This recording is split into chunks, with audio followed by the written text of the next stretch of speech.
नमस्कार, मैं हूं विनोद महला। आप देख रहे हैं द मुद्दा। भारतीय जनता पार्टी हरियाणा विधानसभा चुनाव को लेकर तैयारी में जुटी हुई है। पार्टी हाईकमान ने सतीश पूनिया को जहां संगठन का प्रभारी नियुक्त किया है, सुरेंद्र नागर सहयोगी के तौर पर काम करते रहेंगे। वहीं चुनाव के लिए धर्मेंद्र प्रधान को प्रभारी बनाया गया है। उनके सहयोगी के तौर पर विप्लव देव काम करते रहेंगे। लेकिन यहाँ सवाल सबसे बड़ा खड़ा हो रहा है कि पार्टी ने अभी तक प्रदेश अध्यक्ष की नियुक्ति नहीं की है। मुख्यमंत्री नायब सिंह सैनी प्रदेश अध्यक्ष की जिम्मेवारी भी अपने कंधों पर उठा रहे हैं। तो देखिए, नायब सिंह सैनी को मुख्यमंत्री बनाने से 6 या 7 महीने पहले उनको प्रदेश अध्यक्ष की जिम्मेवारी दी गई थी।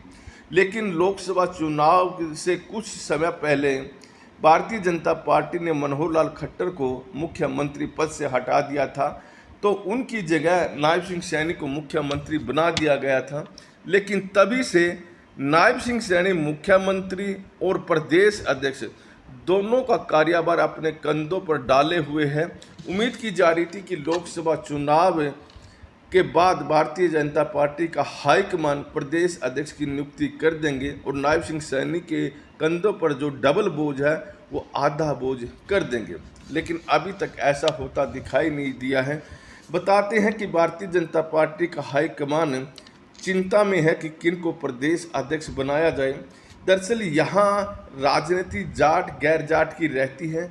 तो देखिए, लोकसभा चुनाव में जिस तरह से एससी वर्ग ने भारतीय जनता पार्टी को झटका दिया है, तो बहुत सारे नेताओं का यही सुझाव है कि एससी वर्ग से किसी नेता को प्रदेश अध्यक्ष नियुक्त किया जाए।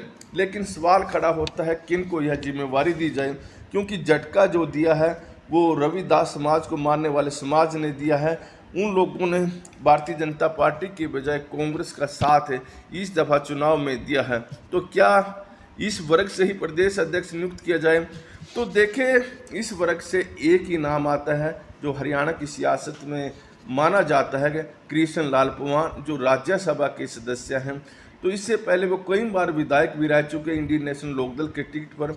एक बार भारतीय जनता पार्टी के टिकट पर 2014 में वो विधायक भी बने थे। लेकिन भारतीय जनता पार्टी ने उन्हें काफ़ी कुछ दिया और उम्मीद की जा रही थी कि इस वर्ग में ज़्यादा सेंधमारी हो। इसी के चलते पार्टी ने इनको राज्यसभा में भेज दिया था। लेकिन देखें तो कृष्ण लाल पंवार की पकड़ अपने समुदाय में ना के बराबर है। वो खुद विधानसभा का चुनाव हार गए थे और अब भी उनकी जो तस्वीर है, उनकी जो स्थिति है, उनके विधानसभा इसराना में वो बड़ी कमज़ोर मानी जा रही है। ऐसे में कृष्ण लाल पंवार अपनी विधानसभा में ही मजबूत नहीं है, तो प्रदेश में वो कैसे मजबूती लेकर आएंगे? ऐसा माना जा रहा है कि भारतीय जनता पार्टी इस बात को लेकर चिंतित है। दूसरा बड़ा चेहरा इस समुदाय से उनके पास नहीं है। बात करें डॉक्टर अशोक तंवर की, जो कांग्रेस पार्टी को छोड़कर भारतीय जनता पार्टी में आए हैं। हालांकि बीच में आम आदमी पार्टी के रथ पर भी वो बैठे हैं। डॉक्टर अशोक तंवर को पार्टी ने सिरसा संसदीय क्षेत्र से टिकट दी थी, लेकिन वो सफल नहीं रहे और पूर्व मुख्यमंत्री मनोहर लाल ने उनको अपना भांजा भी बताया था। और बताते तो यही है कि डॉक्टर अशोक तंवर को टिकट दिलवाने में पूर्व मुख्यमंत्री मनोहर लाल की भूमिका सबसे ज़्यादा रही है। तो डॉक्टर अशोक तंवर भारतीय जनता पार्टी में आए हैं। भारतीय जनता पार्टी किसी नेता को इतनी जल्दी प्रदेश अध्यक्ष की ये बड़ी जिम्मेवारी नहीं देती और भाजपा हमेशा यही सोचती है, यही करती है कि संगठन की जिम्मेवारी पार्टी के किसी पुराने वर्कर, कार्यकर्ता या पदाधिकारी को दी जाए। भारतीय जनता पार्टी के बारे में कहा जाता है कि मुख्यमंत्री का पद भारतीय जनता पार्टी किसी बाहरी से आने वाले नेता को दे सकती है, लेकिन संगठन का प्रदेश अध्यक्ष की जिम्मेवारी इतनी आसानी से नहीं देती है। तो ऐसे में दूसरे बड़े चेहरे इस समाज से डॉक्टर अशोक तंवर हैं। वो अभी पार्टी में आए हैं, चुनाव हार गए हैं। तो देखिए, इस वर्ग का जो रुझान है वो कांग्रेस पार्टी की तरफ है और भारतीय जनता पार्टी का जो ध्यान है इसी वर्ग की तरफ है, यानी रविदास, गुरु रविदास को मानने वाले समाज की तरफ से है। तो देखिए, इसी के मद्देनजर रखते हुए भारतीय जनता पार्टी ने अम्बाला संसदीय क्षेत्र से बंतो कटारिया को टिकट दी थी और डॉक्टर अशोक तंवर को सिरसा संसदीय क्षेत्र से, लेकिन दोनों चुनाव हारे और देखिए कृष्ण लाल पंवार की बात करें, वो राज्यसभा में भेजे जरूर गए हैं, लेकिन वो अपने समाज में भी अपनी पकड़ नहीं बना पाए हैं। भारतीय जनता पार्टी को चिंता इसी बात को है कि कृष्ण लाल पंवार को अगर सारथी बना दिया जाए, लेकिन वो भारतीय जनता पार्टी की गाड़ी अच्छे रास्ते से जीत की तरफ ले जाएंगे, ऐसा होता दिखाई नहीं दे रहा है। और देखिए, जहां कांग्रेस पार्टी के पास कुमारी शैलजा जैसी कद्दावर नेता हैं और उदयभान जैसे प्रदेश के अध्यक्ष हैं, तो निश्चित तौर पर उनका प्रभाव उनके समाज पर है। लेकिन भारतीय जनता पार्टी के कोई भी नेता ऐसा नहीं है इस समाज से कि जो अपने समाज पर प्रभाव डाल सके और भारतीय जनता पार्टी के साथ वो लेकर आ जाए। तो दूसरी बात करें, कैप्टन अभिमन्यु भी प्रदेश अध्यक्ष की दौड़ में माने गए हैं। कैप्टन अभिमन्यु जाट समुदाय से आते हैं और पिछले 4-5 सालों से जो उनकी एक्टिविटी है वो ज़्यादा पार्टी में नहीं रही है। लेकिन अब पूर्व मुख्यमंत्री मनोहर लाल के साथ उनकी मुलाकात हुई थी और केंद्रीय गृह मंत्री अमित शाह से भी कैप्टन अभिमन्यु मिले हैं।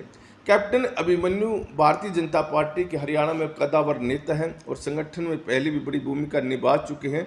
जहां तक की बात करें, वो जाट समुदाय से आते हैं और भारतीय जनता पार्टी का एक वर्ग ऐसा भी है जो सोचता है कि अगर जाट समुदाय से किसी नेता को प्रदेश अध्यक्ष नियुक्त कर दिया जाए तो कहीं ना कहीं कुछ जाट लोगों की नाराजगी कम होगी और वो भारतीय जनता पार्टी की तरफ आ सकते हैं। लेकिन यहाँ थोड़ी मुश्किल बात यह है कि पूर्व मुख्यमंत्री मनोहर लाल ने ओम प्रकाश धनखड़ को यह कहते हुए हटवाया था कि जाट समुदाय भारतीय जनता पार्टी के साथ नहीं आ रहा है और जाटों पर कैप्टन अभिमन्यु हो या फिर ओम प्रकाश धनखड़ हो या फिर कोई तीसरा नेता, किसी का भी प्रभाव नहीं है जो भारतीय जनता पार्टी में है। तो ऐसे में अब पूर्व मुख्यमंत्री मनोहर लाल कैसे कहे कि कैप्टन अभिमन्यु को प्रदेश अध्यक्ष नियुक्त किया जाए। कैप्टन अभिमन्यु अगर प्रदेश अध्यक्ष बनते हैं तो निश्चित तौर पर वो किसी के दबाव में आकर काम नहीं करेंगे, चाहे पूर्व मुख्यमंत्री मनोहर लाल हो, चाहे मौजूदा मुख्यमंत्री नायब सिंह सैनी क्यों ना हो। लेकिन उनका अपना स्टेटस है और वो एक बड़े खिलाड़ी हैं सियासत के। और जिस तरह से ओम प्रकाश धनखड़ ने कभी पूर्व मुख्यमंत्री मनोहर लाल की नहीं सुनी, ठीक उसी तरह से कैप्टन अभिमन्यु भी सुनने वाले नहीं हैं।